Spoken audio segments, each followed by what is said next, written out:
জামাত ইসলামী ধর্ম ব্যবসা করে, আর আমরা নির্বাচনে আসলে শুনি লা ইলাহা ইল্লাল্লাহ নৌকার মালিক।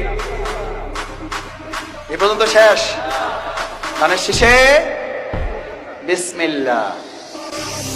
আজ যারা আচারি কিংবা ফাজারি বলেন, আপনাদেরকে লাঞ্ছনা এবং অপমানের শেষ ঠিকানায় পৌঁছে দিতে ওই আল্লাহর সময় দরকার হবে না। কে যেন আসার নাকি মাসার একজন আসেন, আগে ওরা খাইছে এখনই রাখতে চাইছে, এটা কি বলছো না?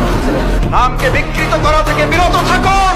বিএনপি নাকি চাঁদাবাজি করে, বিএনপি নাকি দখলবাজি করে। ইসলামপন্থী আলেমগণ যখন চাঁদাবাজের বিরুদ্ধে কথা বলে, একদল খাইছে আর একদল রেডি হয়ে গেছে, তখন ওই কপট